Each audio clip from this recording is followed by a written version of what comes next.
Welcome to today's LSET webinar. As always, I'm Mark, and I'm absolutely delighted to have you with us today for another session, this time on UK immigration pathways for professionals, for entrepreneurs, as well as technology leaders. So as you can see on page, today's session is called just that, Pathways in Practice, real experiences from global talent and innovator founder applicants.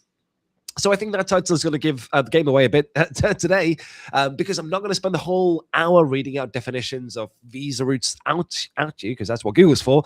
Instead, we want to get into it. We want to look at actually what happens the moment that someone sits down and starts preparing for a real application, in terms of what does their profile look like, in terms of what evidence do they need to go and bring to it, what could go wrong, and what makes an application actually convincing. Perhaps more importantly, what should someone today be thinking about before they even decide which pathway to pursue? So today we're going to focus on two routes in particular, that of the global talent and the innovator founder. Both are really relevant if you're working in technology, either in digital business or entrepreneurship or innovation at large. And know that they're not interchangeable, okay? That distinction between the global talent and the innovator founder visa is going to be one of the biggest themes running through today. But before I dive in, I want to start with a really simple question, which is that if you were considering building out your future today in the UK, which of these sounds like more like you? Either I already have a strong professional background or a track record and recognition in my field, because that sounds more like global talent, or option two, which is I'm building up an innovative business and I want to develop that business in the UK, which perhaps closer to the innovator founder route. Or maybe you're in a third camp, you're elsewhere together, which is, I'm not too sure which route fits me yet. And that's fine either way, by the way. In fact, figuring out why you're not sure can be one of the most useful first steps of all. So to help us out through this phase, of course, we're going to welcome Maja to today's session, because it's brilliant to have us, as always, to start right at the beginning of always, when someone comes at us and says, Maja, I'm a technology professional, I'm an entrepreneur, I'm both of those things, or I want to explore these routes. Which one should I go for, Maja? And perhaps if you wanted to talk about what's the first thing you want those people to understand about these two things. Thank you, Marco. The first thing I would want to understand is their actual profile, rather than immediately discussing which visa they should apply for. Because one of the mistakes applicants can make is starting with the visa category instead of starting with themselves. I would want to understand what have they achieved, what is their current professional position, what recognition have they received, what kind of impact have they had, are they building a business? If yes, what is the business? How innovative is it? What evidence exists? And what are they actually planning to do in the UK? Once you understand those things, you can start asking which route may align with your circumstances. The important point is that the application should be built around a genuine story. You don't want to choose a route simply because someone told you it's popular or because you heard that someone with a similar job title obtained it. Right. Okay. So essentially, go for the profile first and then the route second. And then if nothing else, the evidence comes after, rather than the route first, then trying to make your profile wrap around that. Yes, exactly right. That second approach can create significant problems. If you choose a route first and then try to force your experience into that route, you can end up with an application that feels disconnected. The strongest applications generally have a logical relationship between who you are, what you have achieved, what you can prove, and what you plan to do next. That's why today's case study approach is useful. We can look at different profiles and ask, what is actually strong here and what is missing? Okay, glad you mentioned it. Perfect. So let's start then by nailing down the big fundamental difference between those two pathways, which is what we've got on screen here. On this page, on it, we've actually got a very simple comparison side by side, which is for global talent. You want to show your impact. And whereas the innovator founder is, you're more interested in the venture itself, which is a nice way of putting it, perhaps. Maya, but can you unpack it a bit for us? Yes, I would be happy to. Global talent is fundamentally focused on the individual. The question is about the person's position, achievements, recognition, contributions, and potential within their field.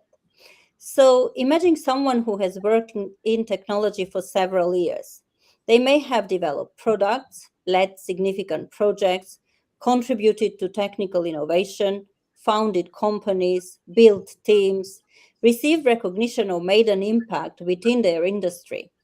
The focus is what has this person actually contributed or achieved? And secondly, what evidence demonstrates that contribution? Innovator founder is different. There is still a strong focus on the individual because the founder needs to be capable of developing the business. But the business proposition becomes central. The questions become, what is the business? What makes it innovative? Is it viable? Can it scale? And why is this founder the right person to develop the business? Right. Yeah. Well said. So if we took this further, simplified it to say for global talent, what you're really saying is look at me, look at my professional impact. Whereas for the innovator founder, look at me, but also look at what I'm building. Yes. And that distinction can actually help applicants avoid a lot of confusion. For example, someone might have an excellent business idea, but relatively limited evidence of industry recognition. That doesn't automatically mean they have a global talent case. Another person might be a highly recognized technology professional, but have no intention of launching a qualifying innovative business. That doesn't automatically make them an innovator founder applicant. The route needs to match the reality. Right. Okay. So let's take someone who's perhaps both. Say we've got a tech executive who's also a founder. So they've built up a solid career and now they're launching a startup on the side. Could you say that they have a foot in both camps? These are one of my favorite clients. They may have characteristics relevant to both, but that doesn't mean the applicant should automatically pursue both. You still need to assess the actual requirements and the evidence. The important question is which pathway provides the strongest and most credible case based on the person's circumstances. For example, perhaps their strongest evidence is their professional achievements and industry recognition. Or perhaps their strongest evidence is the innovative venture they're building. The applicant needs to understand which story they can substantiate. All right. So today's webinar is not just saying global talent is the better one or the innovator founder is better. We're trying to figure out which story could you actually prove. Exactly. And that's a much healthier way of approaching immigration planning. Okay, well, talking about proving then, let's get into a scenario such as this on page. So I suspect a lot of professionals watching tonight will probably recognize in either one of these two camps. And we've got a senior technology professional who, on the face of it, has international experience. They've got major digital projects. They've got a leadership position, won a bunch of industry awards and a strong CV and a good LinkedIn profile, which on paper sounds like a really impressive person. But the slide also says a strong CV does not automatically equal a strong global talent application. So Maja, why not? Because the CV is only one component of the story. A CV tells us about the person's career. It can tell us where they worked, what their job titles were, what projects they participated in, and perhaps some of that person's achievements. But an application needs to establish much more than that. The applicant needs to demonstrate the relevant characteristics through appropriate evidence. For example, imagine someone says, I was the technology lead on a major project. That's interesting, but we need to understand, what did the applicant personally do? What was the impact? Was the impact measurable? Was the contribution recognized? Did the work influence the industry? Was there independent recognition? And can another person or organization credibly verify those claims? Okay, could they verify the claim? So I think the difference is between I did this, sure, but here's the evidence demonstrating the impact of what I did. Exactly.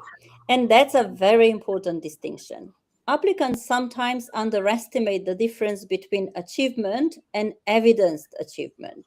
Someone may genuinely have accomplished something significant, But if they don't present the evidence clearly, the decision maker may not see the same picture that exists in the applicant's head. Okay, so why don't we take an example? Say I've worked at a very well-known tech company, and I've held a senior position, and I've managed a big team, and I've worked on product who's been used by millions of people. Does that automatically make me a strong global talent candidate? Although these are relevant considerations, not automatically. Those things can certainly be relevant, but the applicant still needs to establish their individual contribution and the appropriate level of recognition or impact. For example, saying, I worked at a major technology company doesn't necessarily tell us what the applicant personally contributed. Similarly, I managed a team of 100 people. It shows seniority, but seniority in itself isn't necessarily the same as exceptional recognition. The applicant needs to demonstrate the substance behind those statements. Yeah, the substance. So that's when the evidence becomes absolutely critical. Yes, and that's why I would encourage applicants not to start by asking, how impressive does my CV look? Instead, ask, what can I actually demonstrate with evidence? Those are the two different questions. Yeah, it's useful to put them apart, because say the applicant has got a ton of evidence and plenty of evidence, could having too much evidence actually become a problem? It can become strategically unhelpful if the evidence is not organized properly. More is not always better. If you provide a large amount of information without clearly demonstrating why it matters, you can make it more difficult to understand the case. That's why evidence should be selected strategically. You want the decision maker to understand this is the achievement, this is the impact, this is the recognition, and this is the evidence supporting it. Right. So yeah, rather than just having 30 loose documents about me, it's here are the most cherry-picked relevant pieces of evidence, and this is what each one demonstrates to. Exactly.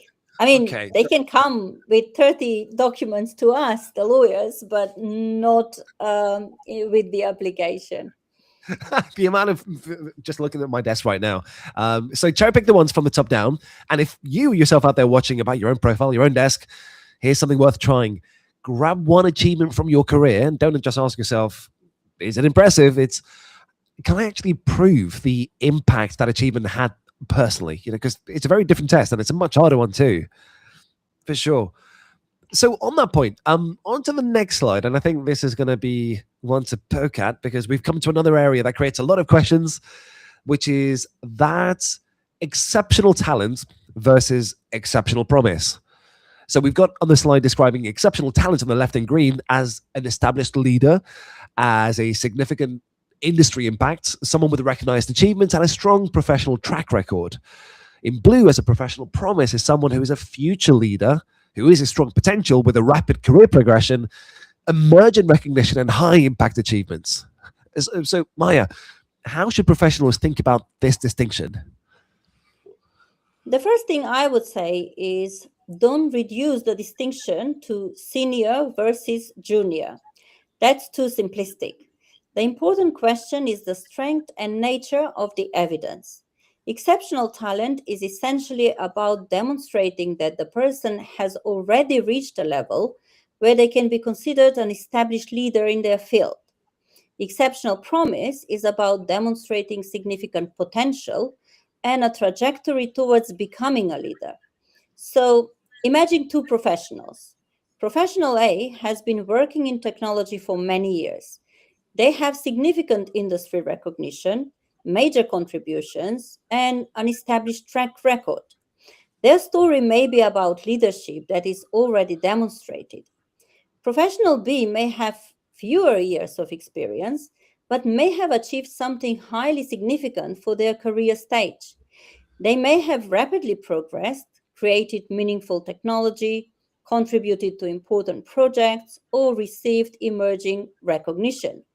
Their story may be about exceptional potential. Right.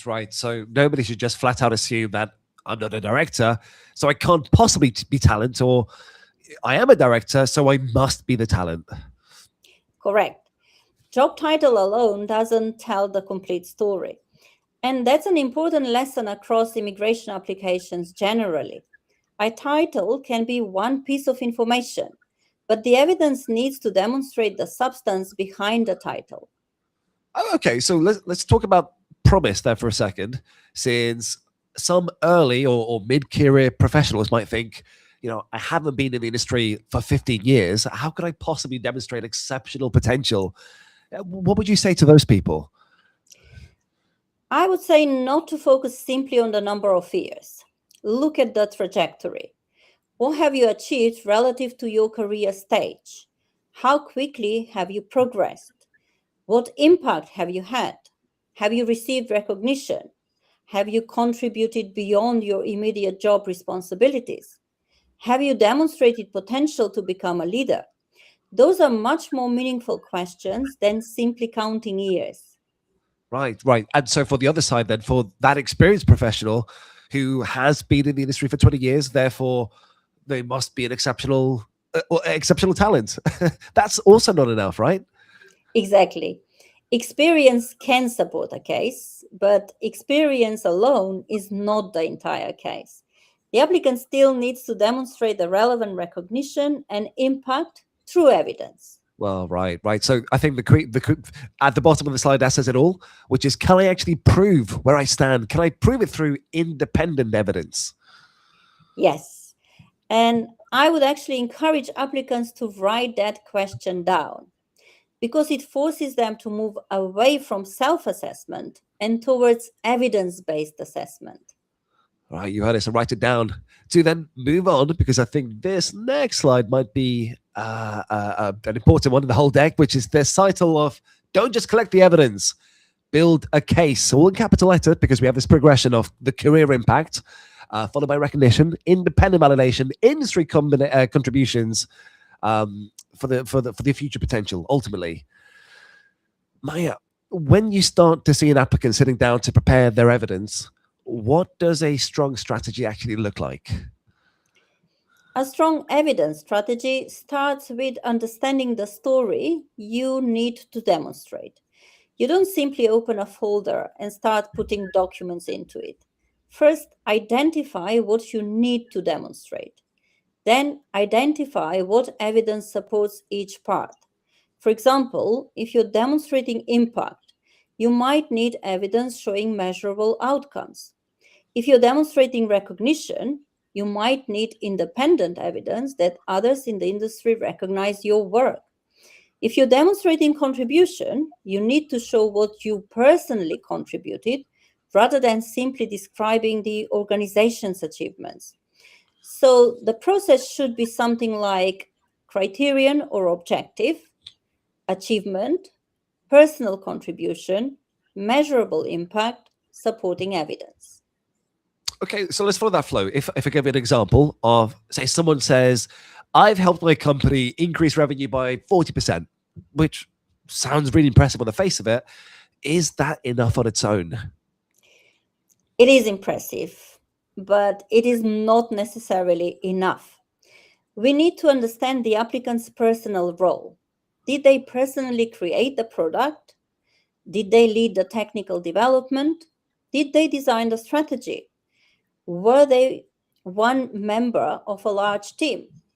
What evidence connects the 40% increase to their own personal contribution?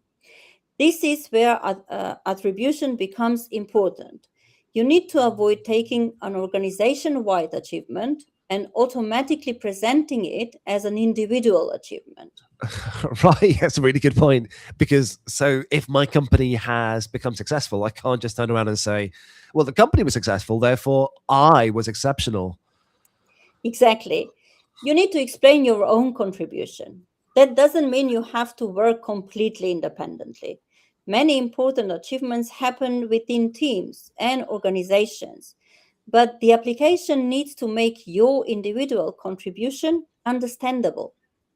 Got it. Okay, well, so let's talk about recommendation letters. A lot of applicants assume that if they get someone senior to write one for them, that's going to carry some more weight. It's automatically powerful. But what actually makes a recommendation letter useful? Recommendation letter should be specific and credible. Generic statements such as, Maja is an excellent professional and I highly recommend her. It doesn't tell us very much. A stronger recommendation should provide meaningful context around the person's achievements and contribution. Who is the recommender? How do they know the applicant? Why are they qualified to comment? What has the applicant actually achieved? What impact did that achievement have? Why does that demonstrate the relevant level of talent or promise? Specificity is important. Right. So, as much as I agree, she is brilliant. It's not necessarily as useful as, well, she's brilliant, but I worked on her on X. She personally delivered Y, which resulted in Z, and I've independently seen the impact of that contribution. Yes. The second example provides much more substance. Okay, I actually want to circle back to that phrase on the slide at the bottom there, which is that every document should have a job. Now, I like it because it sticks out. It's simple, but what does it actually mean? It means that before including a document, the applicant should be able to answer, why is this document here? For example, this document demonstrates recognition. This document demonstrates impact. This document demonstrates industry contribution. Another document supports my leadership. This document demonstrates my role in the achievement.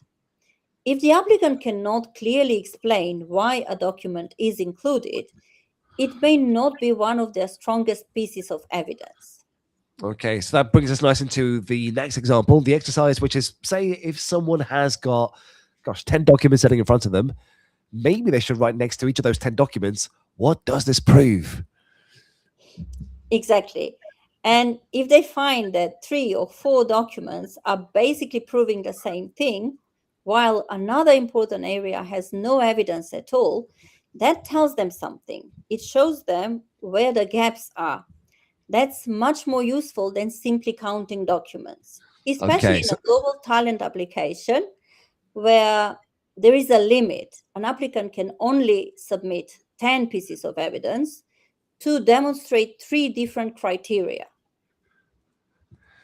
I guess the goal is less about how much evidence can supposedly submit, but the effectiveness. How effective does my evidence actually prove my story? Exactly. And that's really the difference between collecting evidence and building a case. Okay, so we've got 3 big ideas. First of all, that global talent and the Innovator founder are completely different stories. Secondly, is that a strong profile doesn't automatically mean a strong application. And third is this, which is that evidence needs to be built into the case and not just piled on top. Now we're going to move into the Innovator founder side in much more greater detail, including the founder with a perfect business idea, the difference between a business plan and the actual business progress, what applicants should look out for in 2026, things like settlement planning and the biggest red flags that can create problems. So let's have a look then, Maja. If we move into this slide on screen, there we go. And we've looked primarily at the individual side previously of the global talent route. You know, how an impressive CV is not just automatically the same as a strong application, and how the applicants need to distinguish between the talent and the promise, and why evidence needs to be structured rather than just simply collected on top. Now, looking much more at this Innovator founder side, I'm interested in, and I want to begin with a situation that does sound really familiar, which is that we have a founder, and the founders come to the table with what appears to be the perfect business idea. So let's take on brand an innovative AI concept. They've spotted a huge market opportunity, and they've built up this slick pitch deck, and they've got an attractive financial projection. They've got previous entrepreneurship experience, and on paper, all that sounds fantastic. But today's slide is asking 4 much tougher questions. Is it actually innovative? Is it viable? Is it scalable? And is this founder actually capable of delivering that? Maja, I'm interested.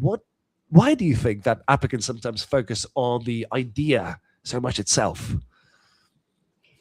I think one reason is that founders naturally become very attached to their ideas. They have spent months, sometimes years, thinking about the product, the market, and the opportunity. So when they explain the business, they naturally focus on how exciting the idea is. They might say, this market is worth billions. There are millions of potential customers. AI is transforming this industry. This is going to completely change the way people work. All of those things may be interesting, but the immigration assessment is not simply asking, is this an exciting idea? The applicant needs to be able to demonstrate the characteristics required for the route. That means looking much more critically at the business. Okay, well, let's do that. Let's have a look at the first word on the slide, which is that of innovation. Capital letters. What should a founder actually be asking themselves for innovation? They should be asking, what is genuinely innovative about my business? And that question is more difficult than simply saying we use AI. Today, many businesses use AI. Saying that a product uses AI does not automatically explain what makes the business innovative. The founder needs to understand what is different about their proposition. Is there a genuinely differentiated product or service? Is there a new approach to solving a problem? Is there a meaningful technological or business model innovation? And importantly, can that distinction be clearly explained and supported? Right. So if I've got the existing business and I just bolt an AI chatbot onto it, it doesn't automatically make me a Steve Jobs. I shouldn't just assume I've built up an innovative venture, right? Exactly. The word innovation needs substance behind it. A founder should be able to explain what problem exists. What are people currently doing about that? What is my solution? And what is different about my solution? And why does that difference matter? Okay, so let's move on to the next question, which is that viability. So since a lot of founders are often, well, brilliant at selling the dream, but how do we move from this could be a huge business to this is actually capable of itself being built and then operated? That requires being realistic. A viable business needs more than an attractive market. You need to think about the founder skills, resources, operating model, customers, development requirements, and financial assumptions. For example, suppose someone says, we will launch across Europe, Asia, and North America within our first year. That sounds ambitious, but the natural next questions are how? With what resources? With what team? What founding? What technology? What customers? What partnerships? What regulatory considerations? A plan becomes more credible when the founder can explain not only the destination, but the route to get there. Okay, so ambition itself isn't the problem. It's the unexplained ambition which is the problem. Exactly. You can have a very ambitious vision, but the journey from the current position to that vision needs to be credible. Okay, sure. Let's take that to the next one, which is that on scalability now. Now, what makes scalability different from simply saying there's a big market? Scalability is about whether the business can grow. A large market does not automatically mean that a particular business is scalable. You need to consider the operating model. For example, if every additional customer requires the founder to personally deliver 10 hours of consulting, there may be limits to how quickly that business can grow. But if the product can be replicated and delivered to a much larger customer base without cost increasing at the same rate, that may provide a stronger scalability story. Again, the founder needs to demonstrate how the business is expected to grow. Okay, so let's take it to the fourth question now, which is probably the most personal one to those, the founder. Well, why does this person matter so much? Because the business doesn't build itself. The founder needs to demonstrate that they have the relevant skills, knowledge, experience, or capability to develop the venture. Imagine two people presenting exactly the same business idea. One has spent 10 years working in that industry, has built similar products, understands the customers, and has previously scaled a company. The other has no relevant experience and no clear explanation of how they will execute the plan. The business idea may be identical, but the credibility of execution is very different.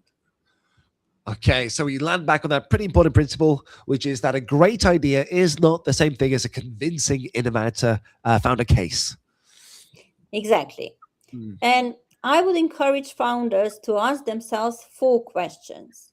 Is it innovative, the business? Is it viable? Is it scalable? And why am I the right person to build it? If you can answer those 4 questions clearly, you are thinking in the right direction. Okay, yeah, so take those 4 questions, maybe for anyone watching. Imagine you have the elevator pitch, 60 seconds to explain your startup, and you go. Answer those 4 questions. What is it? What is it innovative? Why is it viable? How will it scale? And lastly, why you? If you can't answer those questions clearly, if you don't have an answer for them, might be because there's a sign that your business story needs a bit more work to that story. Okay, I like those ones. So let's move on with the idea itself to something much as important, which is the journey doesn't end with the approval. Now, on the slide, we have 3 stages. At the top of the entry, I see innovation plus viability and scalability. We've just seen those. During the journey, we talk about build, execute, and develop. And eventually, it's all about achievement, evidence, and continued founder role. Now, Maja, why is it important for a founder to think beyond the initial application? Because immigration planning shouldn't be treated as a one-day event. A founder may spend months preparing an application. They may receive approval. They may feel, great, that's finished. But actually, that's the beginning of another stage. They now need to build the business. And the progress of that business can become important to their longer-term immigration planning. So I encourage founders to think about the entire journey. Don't only ask, can I get approved? Also ask, what will I need to demonstrate as I develop my business? Okay, well, let's do the first stage first. At entry, stage 1, innovation, viability, and scalability. Well, that's essentially the story we've just been through, right? Yes. At the initial stage, the founder needs to present a credible business proposition. The business needs to demonstrate the required characteristics. But once the business begins operating, the focus naturally becomes much more practical. Now the founder needs to execute the plan. They need to develop the product or service. They need to engage with customers. They may need to build a team. They may develop partnerships. They may generate revenue. They may enter new markets. The actual journey begins to create evidence of progress. Okay, and so this is where the phase build, execute, develop becomes more important, right? Yes, exactly. A founder should be able to look back over their journey and demonstrate what they have actually done. For example, what was the original plan? What did we build? What changed? What traction did we achieve? What customers did we acquire? What partnerships did we establish? What milestones did we reach? And what challenges did we overcome? Those things create a much more complete picture of the business journey. Okay, good question. So now, before we get to the question, I think every founder should really write down somewhere, which is that if I were applying for a settlement tomorrow, well, what would my business actually be able to prove? So why is that such an important question? Because it forces you to think ahead. Founders often focus on today's problem. How do I get the product launched? How do I find customers? How do I raise funding? How do I grow? Those are obviously very important questions. But immigration planning requires another layer of thinking. What evidence am I generating through those activities? If you achieve an important milestone, document it. If you develop an important partnership, retain the relevant evidence. If you achieve business growth, maintain appropriate records. If you receive external recognition, keep it. You don't want to arrive years later and say, We achieved so much, but I didn't properly document it. Imagine doing all that work. So essentially, build the business and build the evidence at the same time as the business. Yes, that is a very useful way to think about it. Okay, so would you say that this principle applies to the global talent applicants as well? Absolutely. Although the evidence is different, the principle remains useful. Professionals should not wait until they're preparing an application to start thinking about evidence. If you receive recognition, contribute to an important project, publish meaningful work, speak at an industry event, achieve measurable impact, or receive external validation, maintain a record of it. Evidence is much easier to manage when you build it continuously. That's right, jot it down. So we'll move on to a really important part of today's webinar, which is to stay current with the 2026 reality check. Now, I want to spend a bit of time here because applicants often read something online, they'll go and check it out and assume that it's already a done deal, legally speaking. But this slide is going to flag a few developments worth watching out for.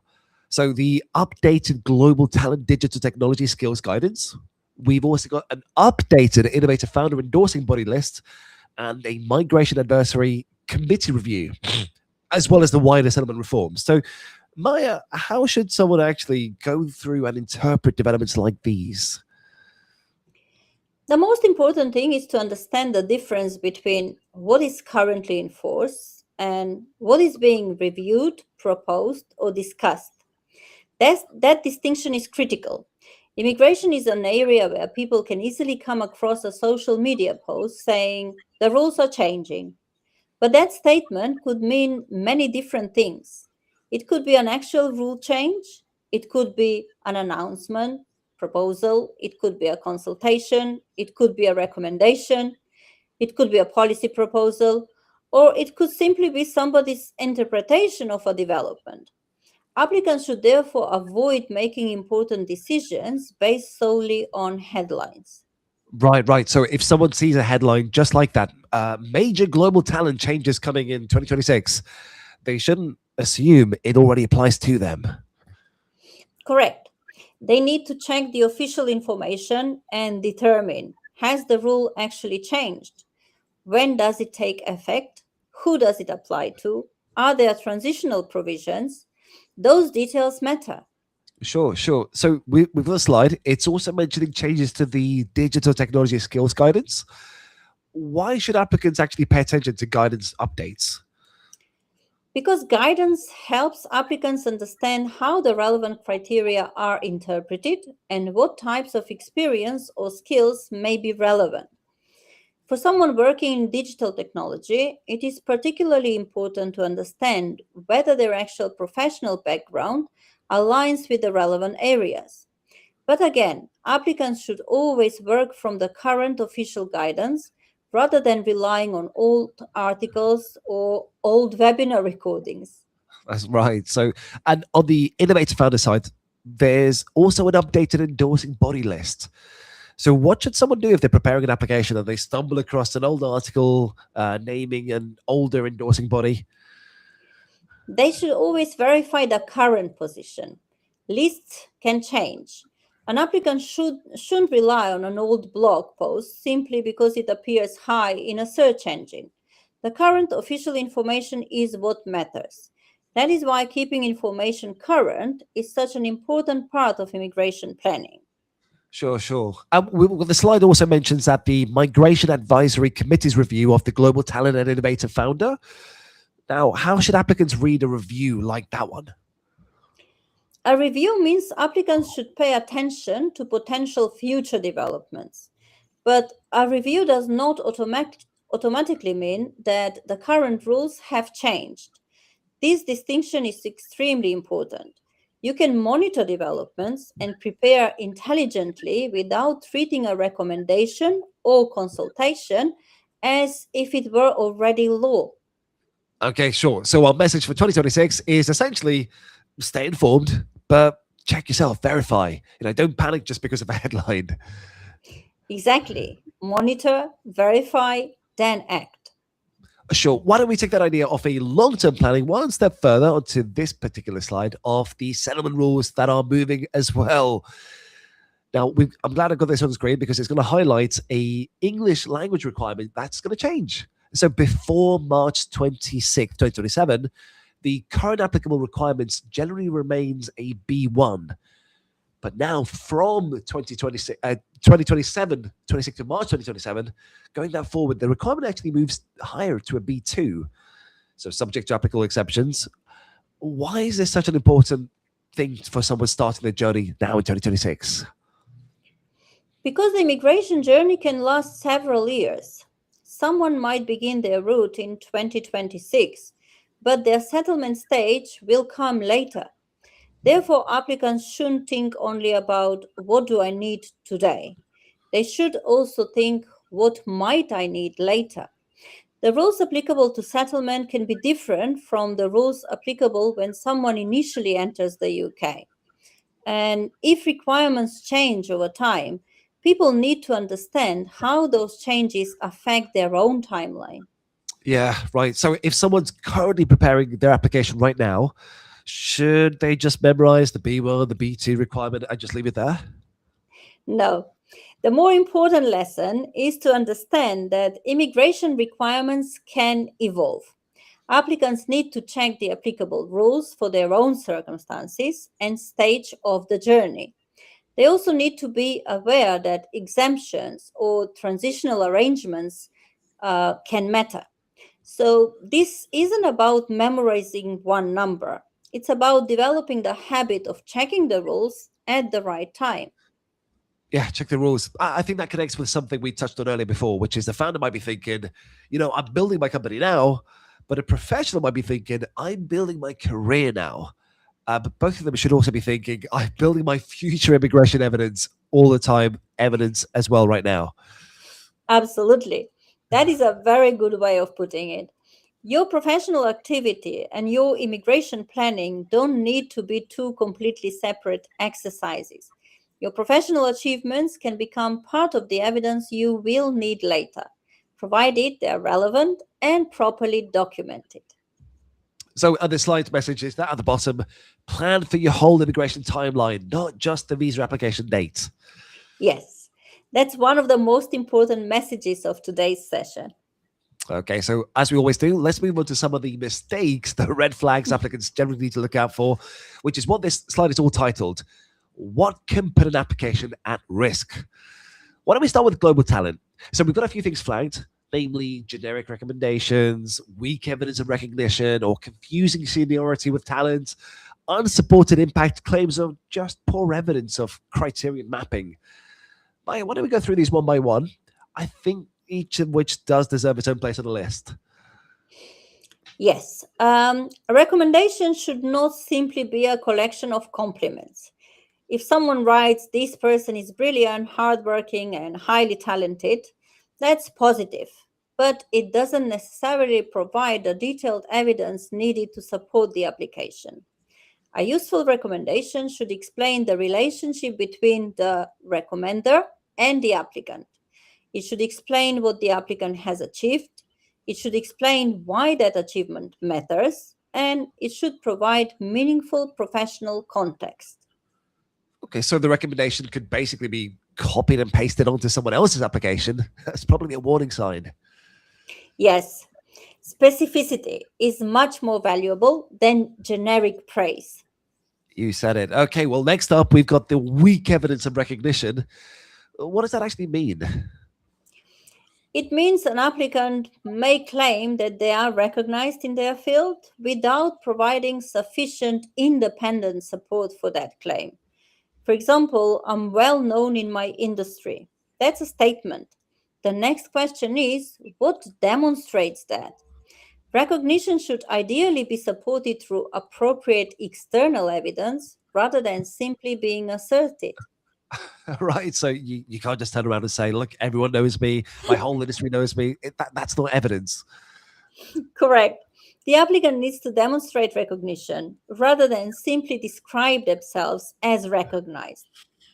Okay, well, let's look at next. We're confusing seniority with talent. I think we touched on this earlier, but why is it such a common trap? Because people naturally associate senior positions with exceptional ability. And sometimes that association is reasonable. But immigration criteria need to be demonstrated through evidence. A senior title tells us something about responsibility. It doesn't necessarily tell us everything about industry recognition, impact, or exceptional talent. So, applicants should use their seniority as context, not as the entire argument, though. Yeah, it's a good way of putting it. So the seniority can give context. It shouldn't replace the evidence altogether. Exactly. Sure. Let's go into the fourth red flag, which is that of unsupported impact claims. Why don't you give us an example of that, perhaps? Imagine someone says, I transformed our company's technology strategy and generated millions in value. That's potentially a very significant achievement. But we need to understand, what did they actually do? What was the project? What was their role? How was the value measured? What evidence exists? Was the result actually attributable to them? Without supporting evidence, the statement remains a claim, an Right. unfounded one. An unfounded claim. Don't make those. Instead, the stronger thing would be to structure it as a claim, but provide the context, give your personal contribution to that, and then the result is very much the evidence. Yes, that creates a much more understandable narrative. I think finally we come to the global talent side, which is poor evidence to criterion mapping. Now, what does that mean? It means the applicant has evidence, but hasn't clearly connected that evidence to what they are trying to demonstrate. Imagine someone provides a conference presentation. That's a real achievement. But why is it included? Does it demonstrate recognition, industry contribution, leadership, impact? The applicant needs to understand its role. This is why evidence mapping is so valuable. Okay, so we've seen global talent. Let's move over to the Innovator founder now, which the slide highlights. We've got innovation, weak innovation propositions, unrealistic business model, poor evidence of viability, a lack of measurable progress, and lastly, not maintaining endorsement requirements. Okay, well, why don't we start with innovation again? What's the common mistake? The common mistake is using the word innovative without demonstrating what makes the business innovative. A founder might say, we are an innovative AI platform, but that is only a label. The founder needs to explain the actual innovation. What is new? What is different? What problem does it solve? Why is the solution differentiated? And how does the business proposition stand apart? Well said. Okay, so how about we look at next the unrealistic business model? Now, what would actually make a business model look unrealistic? Potentially unrealistic financial assumptions, unrealistic growth expectations, unclear customer acquisition strategy, insufficient resources, or a major disconnect between the proposed plan and the founder's actual ability to execute it. The business doesn't have to be guaranteed to succeed. No startup comes with that guarantee, but the plan should be credible. Right. So you tell me the immigration authorities, they're not expecting the founder to be able to predict the future with perfect accuracy. Of course not. The future is uncertain. The important thing is whether the assumptions and plan are credible and supported. A realistic founder can say, this is our target, these are our assumptions, these are the risks, and this is how we plan to address them. That can be much more credible than promising enormous results without explaining how they will happen. Okay, sure. Then we've got a lack of measurable progress. Now, why does measurement matter so much? Because progress becomes much easier to understand when it is measurable. For example, number of customers, revenue, product development milestones, partnerships, market expansion, team growth, user growth. Those are examples of the types of business developments that can create a record of progress. The exact relevance depends on the business and applicable requirements, but the general principle is Track what you're actually building. Okay, and then finally we come to not maintaining endorsement requirements. Sounds like something founders need to take seriously the whole way through, not just at the application stage. Absolutely. The founder needs to understand their continuing obligations and the conditions associated with their route. It isn't enough to understand them once and forget about them.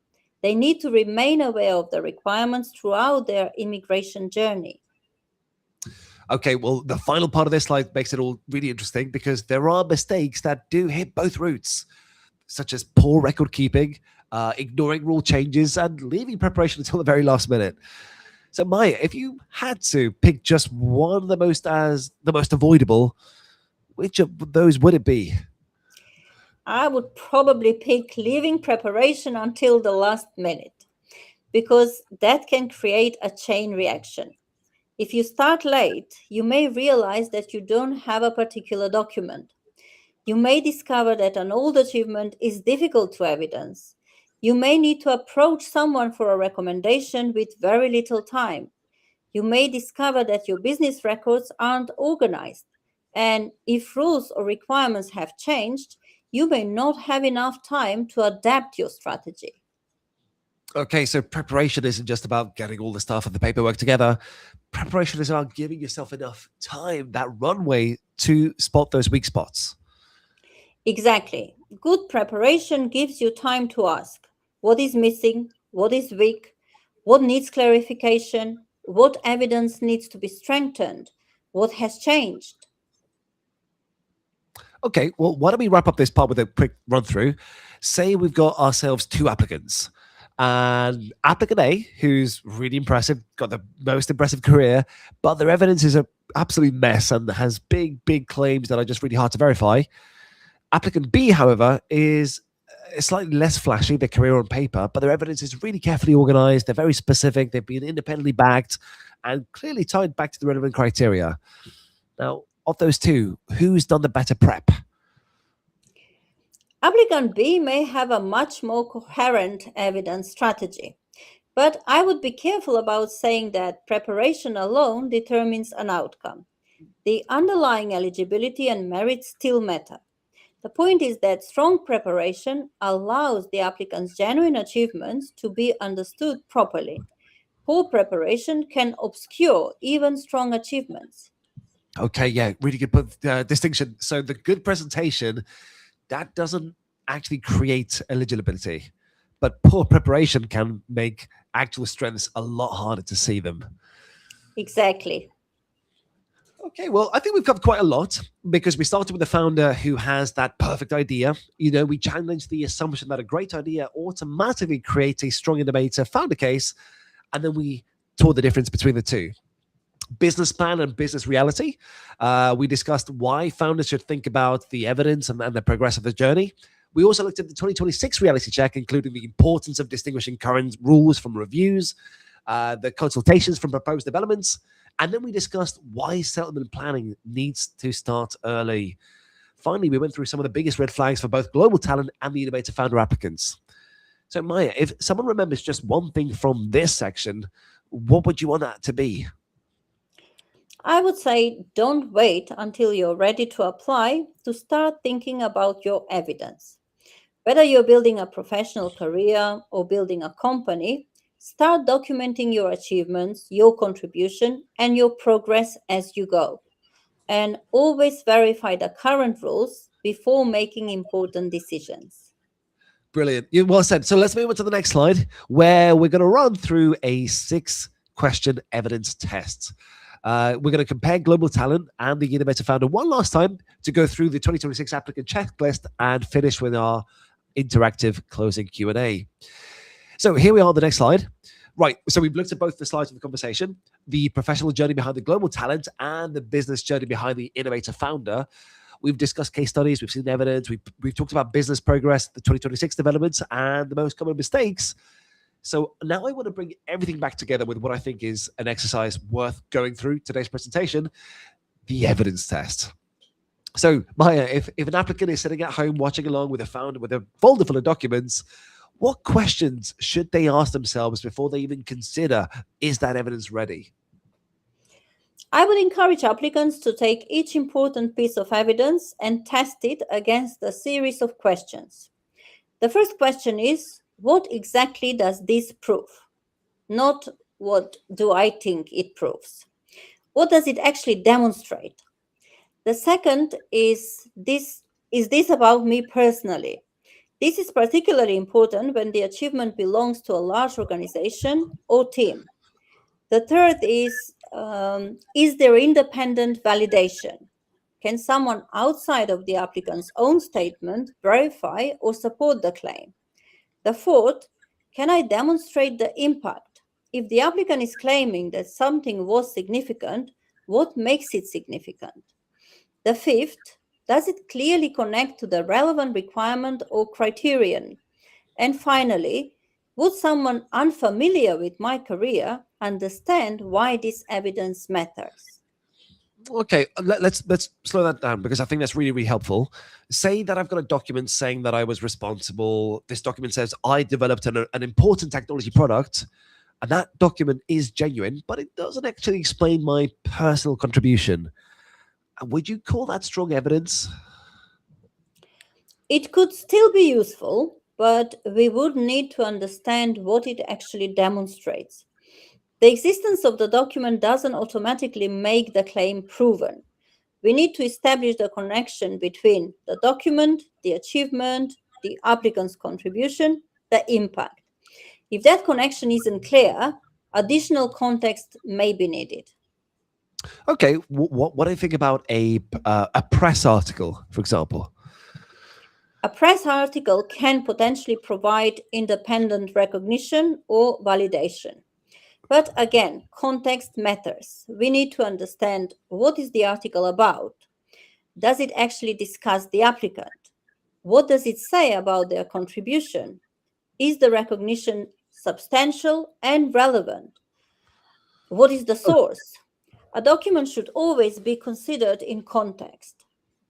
Okay, so even something that looks impressive, it shouldn't automatically make the cut because it's got a big logo attached or it's made the news. Correct. Applicants should resist the temptation to think, this looks impressive, therefore it must be useful. Instead, ask, what does this actually demonstrate? Right, yeah, I like that. What does it actually demonstrate? Because it's getting us from the mindset of collecting the evidence to actually analyzing that evidence. Exactly. And that's a much more strategic approach. Got it. Okay, well, right onto the next slide then, which is when we're coming to our comparison chart that many people joining today may have been waiting for, which is this: global talent on the left or Innovator founder on the right. But instead of just simply asking which is better, let's ask which story is stronger for your profile.